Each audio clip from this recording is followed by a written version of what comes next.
नमस्कार साथियों। कक्षा 12 राजनीति विज्ञान पढ़ने का सिलसिला हमारा शुरू है। इस कोविड-19 के चक्कर में सब ऑनलाइन पढ़ाई शुरू है। हम समकालीन विश्व राजनीति के तीसरे चैप्टर यानी समकालीन विश्व में अमेरिकी वर्चस्व इस पाठ को पढ़ रहे थे और अभी तक हमने इस चैप्टर में देखा था कि किन परिस्थितियों में अमेरिका का वर्चस्व या एक ध्रुवीय विश्व व्यवस्था शुरू होती है और विशेष सैन्य अभियानों के तहत अमेरिका या यूएसए अपने वर्चस्व को स्थापित करने की कोशिश करता है। आज हम देखते हैं कि इस वर्चस्व के रास्ते में यानी यूएसए के रास्ते में वे कौन कौन से अवरोध हैं, वे कौन कौन सी रुकावटें हैं या कौन कौन से ऑब्स्टिकल हैं जिनके माध्यम से अमेरिका के वर्चस्व में कुछ रोक या कुछ अवरोध हम देख सकते हैं। तो हम आइए शुरू करते हैं। देखते हैं सबसे पहले अमेरिका के रास्ते में मुख्य अवरोध क्या है, यानी यूएसए के रास्ते में अवरोध। यूएसए के रास्ते में अवरोध, अवरोध से तात्पर्य है कि वे कौन कौन सी रुकावटें हैं, वे कौन कौन से ऑब्स्टिकल हैं जिनको लगने से यूएसए का वर्चस्व कुछ हद तक नियंत्रित हो सकता है। वे कौन कौन सी रुकावटें हैं जो अमेरिका के वर्चस्व को यानी दुनिया में अमेरिका के दबदबे को कुछ हद तक कम करते हैं। तो हम अपने सिलेबस में मुख्य वैसे कई रुकावटें हैं, कई अवरोध हो सकते हैं, लेकिन हमारे सिलेबस के अकॉर्डिंग मुख्य रूप से हम 3 रुकावटों पर बात करेंगे, 3 अवरोधों पर बात करेंगे जो अमेरिका के रास्ते में रुकावट पैदा कर सकते हैं। तो कौन कौन सी वो रुकावटें हैं आइए देखते हैं। मुख्य रूप से 3 रुकावट या 3 अवरोध कौन कौन से हैं। पहला, नंबर 1, अमेरिका की जो संस्थागत बनावट है, यानी पहला कौन सा अवरोध है, संस्थागत बनावट। क्या है ये संस्थागत बनावट? यानी जो अमेरिका की संरचना है, राजनीतिक संरचना है, उसकी क्या बनावट है। उस बनावट के तहत भी अमेरिका के रास्ते में कुछ अवरोध लग सकते हैं, कुछ अवरोध लग सकते हैं। दूसरा हमने देखना है यूएसए का उन्मुक्त समाज यानी जो वहाँ की ओपन सोसाइटी है वो भी कहीं ना कहीं अमेरिका के रास्ते में कुछ अवरोध उत्पन्न कर सकती है। और तीसरा हमने देखना है, जो तीसरा अवरोध है उसको हम कहेंगे नाटो या नॉर्थ अटलांटिक ट्रीटी ऑर्गेनाइजेशन। क्या है इन तीनों में, क्या है ये बनावटें, क्या है ये रुकावटें, आइए देखते हैं। सबसे पहले अमेरिका की संस्थागत बनावट, यानी जो वहाँ की राजनीतिक संरचना है उसकी क्या बनावट है।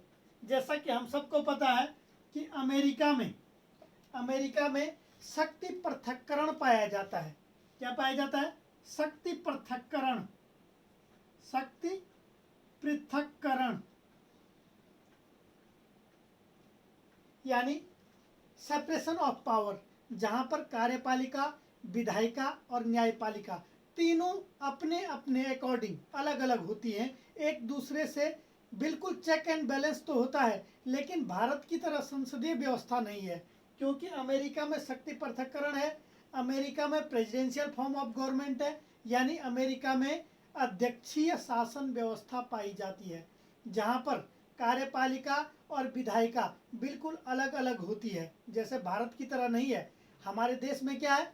हमारे देश में संसदीय शासन व्यवस्था है, पार्लियामेंट्री फॉर्म ऑफ गवर्नमेंट है, जहां पर कार्यपालिका विधायिका से निकलती है और विधायिका के प्रति ही उत्तरदायी होती है। अर्थात हमारे यहाँ कार्यपालिका को लोकसभा में लगातार बहुमत बना के रखना होता है। अमेरिका में ऐसा कुछ नहीं है।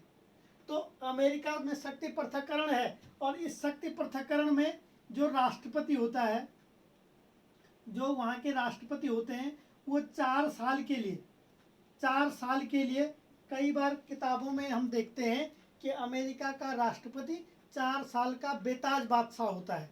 यानी अमेरिका के राष्ट्रपति को भारत की तरह नहीं है कि संसद में बहुमत या लोकसभा में बहुमत नहीं होगा तो सरकार गिर जाएगी। वहाँ पर राष्ट्रपति को केवल और केवल इम्पीचमेंट यानी महाभियोग के माध्यम से हटाया जा सकता है, और कोई माध्यम नहीं है।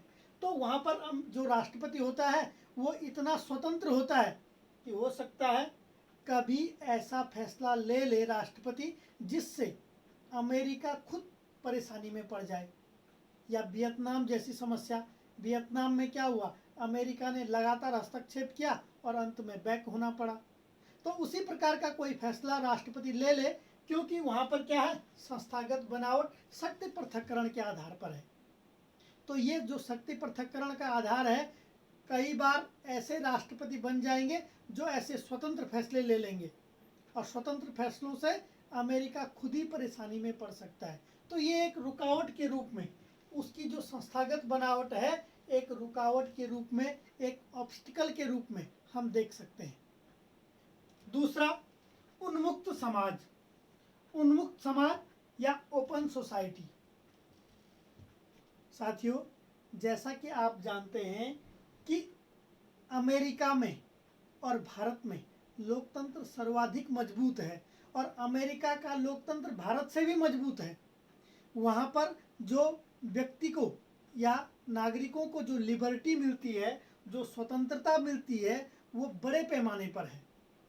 यानी वहाँ पर मीडिया इतनी स्वतंत्र है कि इस स्वतंत्र मीडिया के कारण, यानी स्वतंत्र मीडिया के कारण वहाँ पर जनमत का निर्माण करना बहुत आसान है। जनमत का निर्माण करना, जनमत यानी पब्लिक ओपिनियन, जो जनता के बीच सरकार के कार्यों की जो समीक्षा की जाती है, वो बहुत आसान है।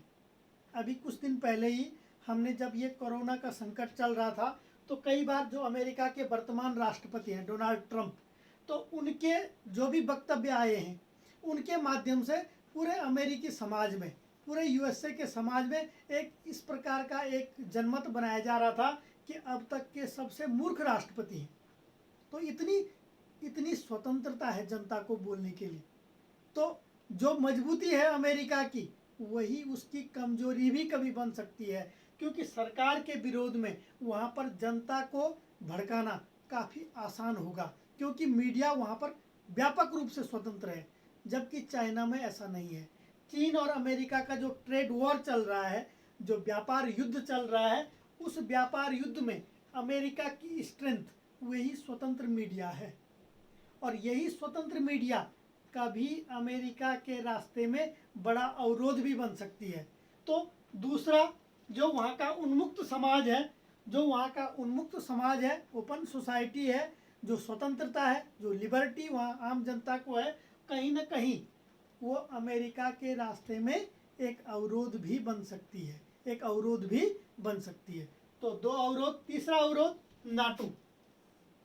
जैसा कि हमने पहले भी डिस्कस किया था, नाटो एक सैन्य गठबंधन है जिसकी स्थापना 1949 में, 1949 में, जब कोल्ड वॉर चल रहा था, जब शीत युद्ध चल रहा था, तो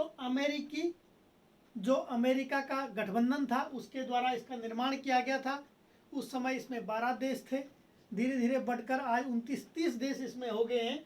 और हमने जितने भी सैन्य अभियान देखे, चाहे इन्फानाइट रीच देखा, चाहे हमने इराकी फ्रीडम देखा, चाहे डेजर्ट स्टॉर्म देखा, कहीं न कहीं इस नाटो संगठन की सेना ने बढ़ चढ़कर अमेरिका का साथ दिया। और अमेरिका की स्ट्रेंथ, अमेरिका की मजबूती, यही नाटो की सेना है, जो पूरी दुनिया पर मानवाधिकारों को संबंधित हस्तक्षेप कई बार करती है, ह्यूमैनिटेरियन इंटरवेंशन करती है। तो ये नाटो की सेना सबसे मजबूत सेना मानी जाती है। लेकिन अगर इन नाटो के सदस्य देशों में, अगर नाटो के सदस्य देशों में अमेरिका के विपक्ष में, अमेरिका के विरोध में एक ऐसी र्यूमर आ जाए या वो खुद ही अमेरिका के कार्यप्रणाली से असंतुष्ट हो जाएं, अमेरिका की कार्यप्रणाली से, विश्व स्तर पर अमेरिका की कार्यप्रणाली से असंतुष्ट हो जाएं, तो ये नाटो देश भी अमेरिका के रास्ते में एक बड़ा अवरोध, बड़ी रुकावट पैदा कर सकते हैं। हमने कई बार देखा है, फ्रांस एक बड़ा मजबूत विकसित देश है जो अमेरिका का साथ बढ़ चढ़ कर देता है, लेकिन ये फ्रांस कई बार अमेरिका की कार्यप्रणाली पर प्रश्न चिन्ह लगाता है। ब्रिटेन नहीं लगाता है, ब्रिटेन अमेरिका का बिल्कुल साथ देता है, लेकिन फ्रांस को कई बार अमेरिका के कार्यप्रणाली पर प्रश्न चिन्ह लगाते हुए देखा है। कई बार अमेरिका फ्रांस को धमकी तक दे चुका है कि हम तुम्हें नाटो से बाहर कर देंगे, यानी उत्तरी अटलांटिक जो संधि संगठन है उससे तुम्हें बाहर कर देंगे। तो ये नाटो का जो संगठन है ये भी अमेरिका के रास्ते में, यानी अमेरिका के कार्यप्रणाली पर कई बार रुकावट पैदा कर सकता है।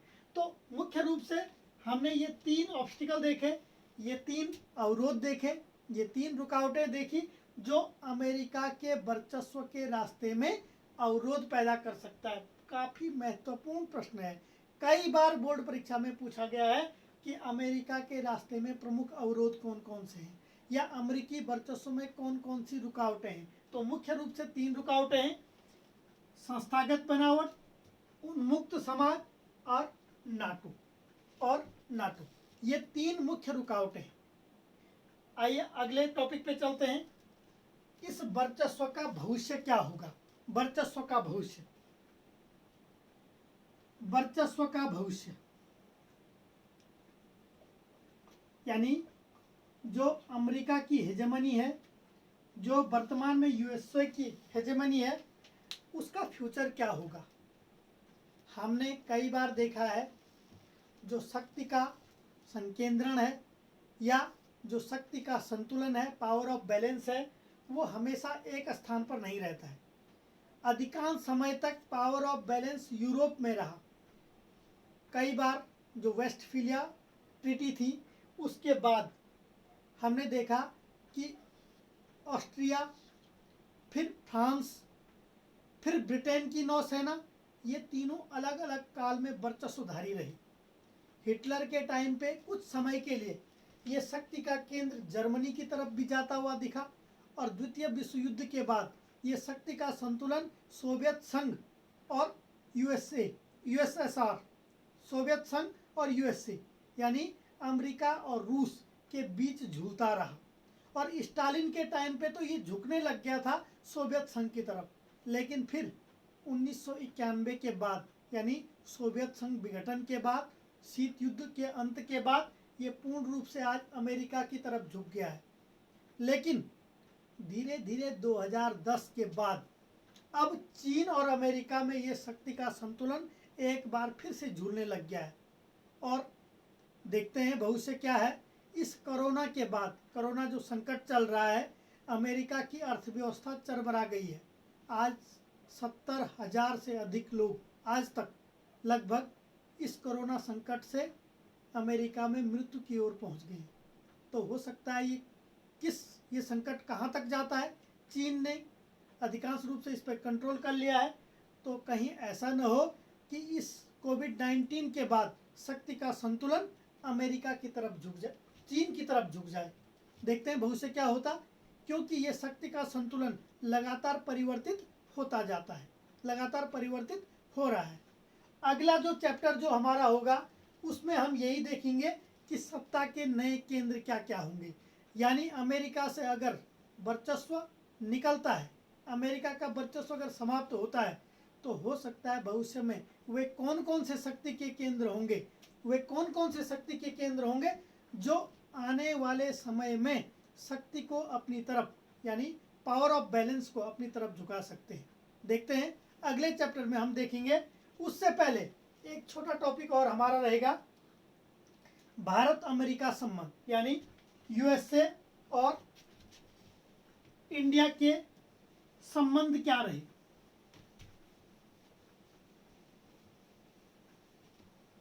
कई बार पूछा गया है भारत और यूएसए के संबंध,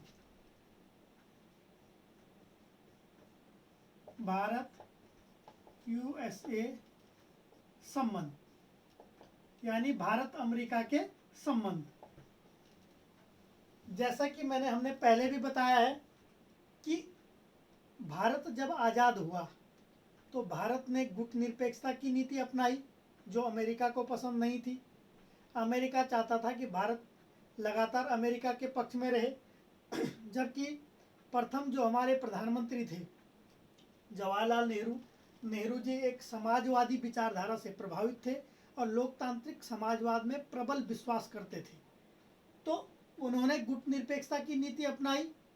उस गुटनिरपेक्षता की नीति में हमने देखा कि यानी हम इन संबंधों को दो भागों में बांट सकते हैं। 1991 से पहले, 1991 से पहले, इस 1991 से पहले यानी शीत युद्ध में भारत एक गुटनिरपेक्षता की नीति अपना रहा था, लेकिन 1971 में 1971 में हमने जो यूएसएसआर यानी सोवियत संघ से जो मैत्री संधि की थी, उस संधि के बाद अमेरिका और भारत के संबंध काफ़ी बिगड़ चुके थे। यहाँ तक कि 1971 के भारत पाक युद्ध में अमेरिका का एक जो जंगी बेड़ा था वो हिंद महासागर तक आ गया था, लेकिन यूएसए से जो हमारी मैत्री संधि थी उसके कारण यूएसए ने उस युद्ध में कोई हस्तक्षेप नहीं किया और भारत ने शानदार विजय प्राप्त की है। हम आगे पढ़ेंगे उसको।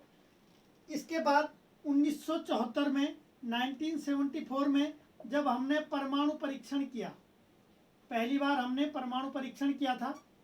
इस परमाणु परीक्षण के बाद भी अमेरिका ने भारत पर कई आर्थिक प्रतिबंध लगाए, लेकिन इन आर्थिक प्रतिबंधों से भी हमने पार पा लिया। 1991 में 1991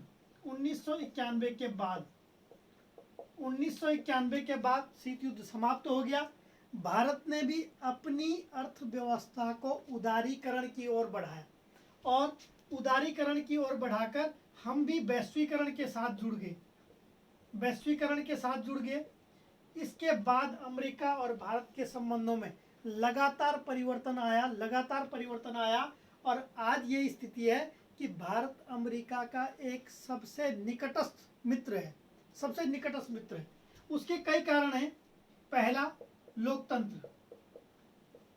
दोनों देश प्रबल लोकतंत्र हैं और दोनों लोकतंत्र में अटल विश्वास करते हैं। भारत विश्व का सबसे बड़ा लोकतंत्र है और अमेरिका चाहता है कि भारत इस लोकतंत्र को और मजबूत बनाए, क्योंकि अमेरिका का एक सिद्धांत है पूरी दुनिया में लोकतंत्र और पूंजीवाद को फैलाना। तो भारत भी उसी पर कदम से कदम बढ़ाकर आगे चल रहा है। तो लोकतंत्र के नाम पर दोनों देश एक दूसरे के परम मित्र हैं। दूसरा, आतंकवाद। भारत एक आतंकवाद से पीड़ित देश है।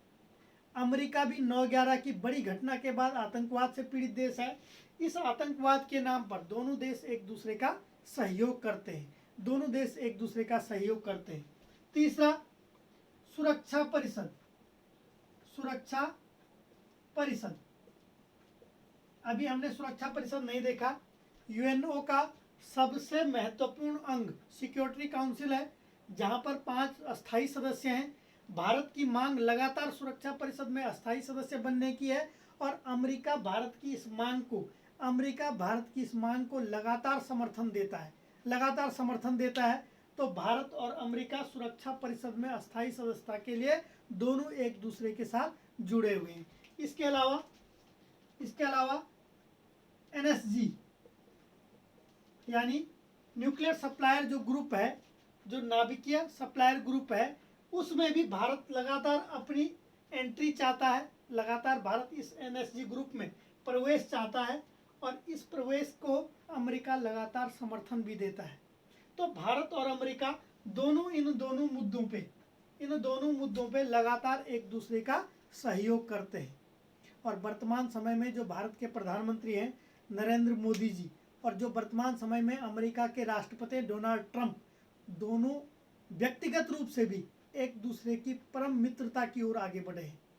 आपने देखा होगा अहमदाबाद में अभी कुछ दिन पहले, कुछ समय पहले अहमदाबाद में जब डोनाल्ड ट्रंप भारत आए थे तो नमस्ते ट्रंप एक कार्यक्रम हुआ था और व्यापक स्तर, बड़ी भीड़ के तहत वो नमस्ते ट्रंप कार्यक्रम आयोजित किया गया था।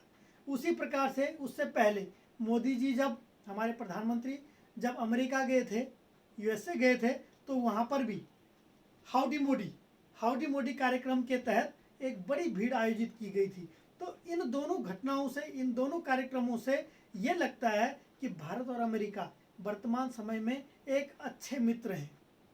और विश्व राजनीति की वास्तविकता तो ये है कि अगर चीन को ट्रेड वॉर में अमेरिका द्वारा नियंत्रित करना है तो कहीं ना कहीं भारत को एक अपना मित्र बनाना पड़ेगा, क्योंकि भारत चीन का एक पड़ोसी मुल्क है और एक बड़ी जनसंख्या वाला देश है। तो भारत और अमेरिका वर्तमान समय में अच्छे मित्रता की ओर आगे बढ़ रहे हैं।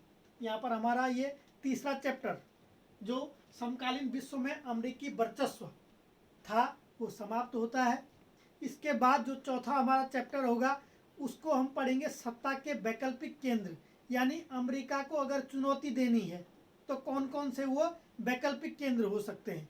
क्योंकि हमने लगातार सीक्वेंस में 3 चैप्टर जो पढ़े हैं, शीत युद्ध का दौर, एक ध्रुव का विघटन और उसके बाद अमेरिका का वर्चस्व, ये तीनों चैप्टर हमने लगातार पढ़े हैं। और इसके बाद हम चौथा चैप्टर जो सत्ता के वैकल्पिक केंद्र होगा उसको देखेंगे। उससे पहले हम इस बुक के अलावा जो हमारी दूसरी बुक है जो स्वतंत्र भारत की राजनीति है, इसके बाद उस बुक को शुरू करेंगे। तब तक के लिए बने रहिए हमारे साथ। तब तक के लिए धन्यवाद।